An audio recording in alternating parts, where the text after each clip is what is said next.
My name is Caitlin Slack, and today I will be presenting the Sony a6000 for my English class presentation. So on this slide, I will discuss specific details about the Sony. The Sony a6000 came out in April 2014. It is a mirrorless camera, which is essentially a camera that works without a reflex mirror. Essentially, light passes through the lens and to the digital sensor, which then displays the image on the camera's screen. It came to be during the late 2000s and has gained popularity and support over other forms of cameras, such as the famous DSLR camera. Interchangeable lenses essentially means that it is easy to switch between lenses. Further on into the presentation, I will discuss the two types of lenses that I have. One of my favorite things about the Sony a6000 is how compact it is. Originally, I was going to get the Nikon D3600, but was sold on this camera as it is smaller, but still does the same things as the Nikon DSLR, the only difference being that Sony is a mirrorless camera. This camera is small and compact, which allows for more accessibility to roam and better advantages to take photos. Overall, this camera is a great beginner camera because it has a built-in instruction guide. So if you get lost or you want to try something new, everything is easily accessible. The different types of settings that can be modified will be on the next slide. The Sony a6000 also has flash, which is nice to capture those evening photos. Lastly, another key advantage that this camera has that actually sold me on it as well is its Wi-Fi mode. You can see on the picture to the right that there is a heading with a Wi-Fi signal. Below that is the option to send pictures to a smartphone or computer.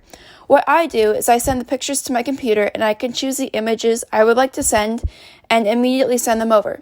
There is little to no wait time in this process, so once I take the picture, I can have it immediately.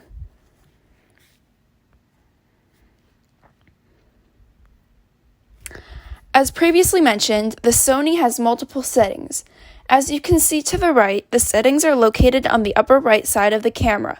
My personal favorite setting to choose from is scene selection because within the setting I can choose specifically what applies to what I am capturing, such as portraits, sports, close-ups, landscape, and even sunset/night shots. So as you can see, the different types of settings that I can put it on include sweep panorama, scene selection, intelligent auto, superior auto, and aperture priority. Within each category, there is the ability to specifically change each setting. For instance, if I was in the portrait mode and I wanted the shot to be a little bit brighter, I could adjust the brightness. This is done with the ability to see the picture before it is taken, due to the large screen on the back of the camera, or even seen through the lens.